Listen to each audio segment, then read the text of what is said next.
امی کہاں ہیں؟ اس نے گول کمرے میں سفید چادر پہ سوگوار بیٹھنے والی اپنی بہنوں اور خالاؤں سے پوچھا۔ سر میں درد تھا بیچاری کے، ماں سے زیادہ قریبی تو وہی تھی۔ زمر نے بتایا، گولی دے کر سونے بھیجا ہے اندر۔ امی؟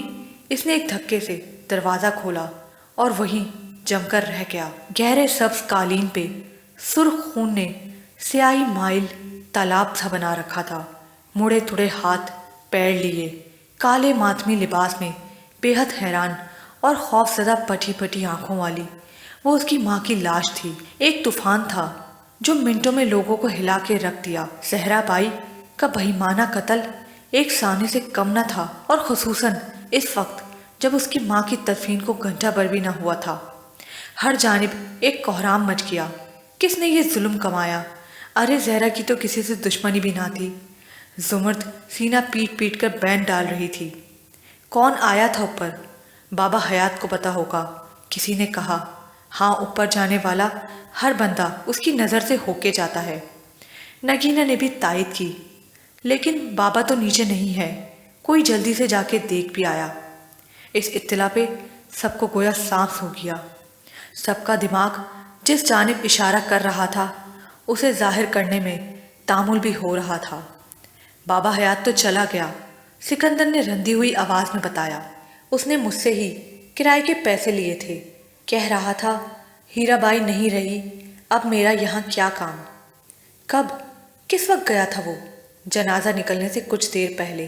او، تو پھر کون؟ یہ سوال باقی رہ گیا۔ جب جونے کو وہاں رکنے کا کہہ کر سکندر اوپر نانی سے پیسے لینے آیا تو بابا حیات کے رونے کی آواز سن کر دروازے پہ ہی رک گیا۔ بہت ضد کر لی تو نے ہیرا بائی، تو ضد کی پکی ہے تو کم ڈھیٹ میں بھی نہیں۔ یہ جو موت تیرے سر آنکھ مچولی کھیل رہی ہے یہ میری دعاؤں کی وجہ سے ہے۔ میرے سوال کا جواب دیے بغیر تو مرے گی نہیں، یوں ہی ایڑیاں رگڑتی رہے گی۔ بتا دے مجھے، کون ہے میری بیٹی؟